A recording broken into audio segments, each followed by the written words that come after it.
The Crown says DNA belonging to a member of New Zealand's embassy staff in Washington, D.C. was found inside a camera, and he's been charged with attempting to make an intimate visual recording. Because the incident is said to have happened inside the New Zealand embassy, it's treated as New Zealand soil, and the case is being heard in Auckland. Our Auckland court reporter Edward Gay has been covering the case and joins us now. Lots of suppressions here, Edward, so I'm going to play it safe with my questioning. Name suppression, first and foremost. That's right. Graham Newell, the man's lawyer, said that the sole issue at this man's trial will be identity, and he said having his client named could actually jeopardise his client's right to a fair trial. He said if witnesses come forward, they could be influenced if his client was named beforehand.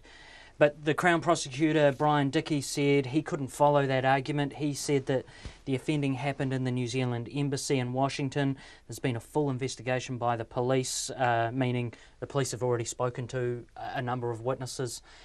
Mr Dickey said the case turns on this crucial evidence of the DNA being found inside the camera on this data card. He said that Mr Newell's argument about negative effects on friends and family as well, that didn't meet the criteria under the legislation.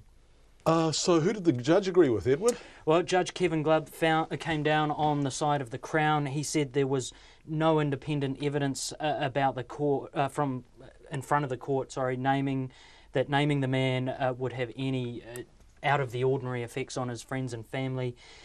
In relation to the man's fair trial rights, Judge Glubb said he also he wasn't entirely sure about this argument either. He said there were no eyewitnesses to the alleged offending, that the case turns on this DNA evidence.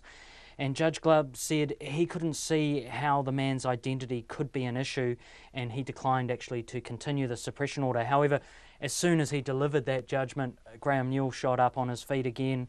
He said he'd be appealing the decision, and that effectively meant Judge Glubb has to continue the suppression to effectively allow the appeal to take place. Right. The crucial detail is the man whose name has been suppressed has pleaded not guilty, right? He has. He's pleaded. Mr Newell actually made that plea today on behalf of his client. He also was pressed to choose between trial judge alone or trial by jury. He went trial by jury.